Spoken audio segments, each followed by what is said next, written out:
Assalamualaikum warahmatullahi wabarakatuh. Saya Jeffrey Dehawa, guru di SMP Negeri 1 Gorontalo. Kesempatan ini sedikit membagi pengalaman tentang bagaimana penerapan proyek profil pelajar Pancasila khusus tema Bhinneka Tunggal Ika.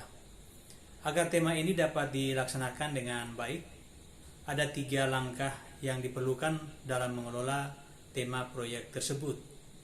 Yang pertama, mengawali kegiatan proyek. Pastikan peserta didik terlibat dalam belajar sejak awal proyek itu digulirkan.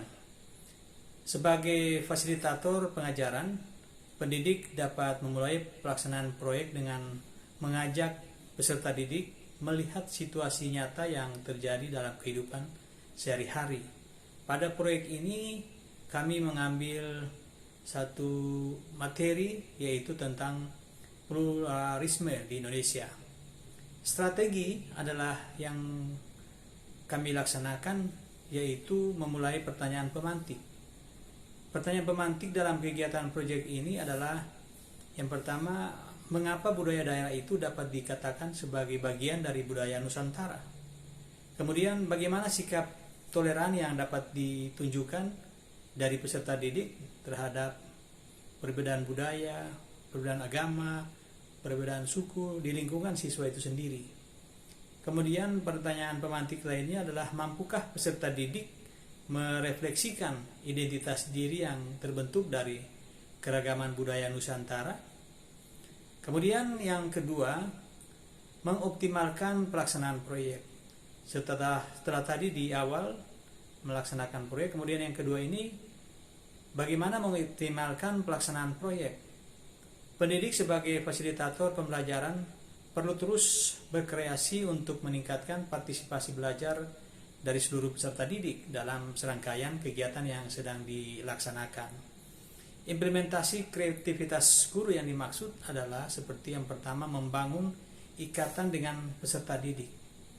Kedekatan hubungan tersebut bertujuan agar pendidik dapat memahami secara lebih mendalam tentang peserta didik. Semakin pendidik memahami kemampuan peserta didiknya, semakin ia dapat menemukan cara yang efektif untuk meningkatkan partisipasi belajar. Kemudian yang kedua, guru juga terus memelihara rasa ingin tahu.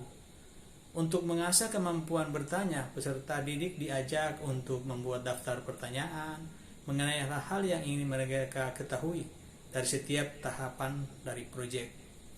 Nah, kumpulan pertanyaan tersebut selanjutnya dapat digunakan sebagai bahan eksplorasi kegiatan untuk menghidupkan proyek, baik dalam pelaksanaan proses maupun dalam pengembangan produk. Dan yang terakhir, bagaimana setelah kedua proses tadi, bagaimana menutup rangkaian kegiatan proyek.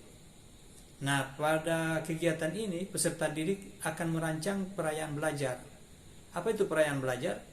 Yaitu kegiatan di mana peserta didik dapat menampilkan proses atau produk hasil belajarnya dalam sebuah acara yang melibatkan berbagai pihak sebagai partisipan. Nah, pihak-pihak tersebut dimulai dari orang tua, keluarga, peserta didik, pendidik, dan staf satuan pendidikan. Nah, perayaan hasil belajar proyek pada Bhinneka Tunggal Ika ini dilakukan dalam bentuk pergelaran seni, yaitu dengan menampilkan seluruh baju adat yang ada di provinsi se-Indonesia, sekaligus peserta didik juga menyajikan hasil karyanya sendiri, karyanya berkelompok berupa gubahan lirik lagu yang nuansanya mencintai keragaman di Indonesia. Itulah sedikit pengalaman, terima kasih.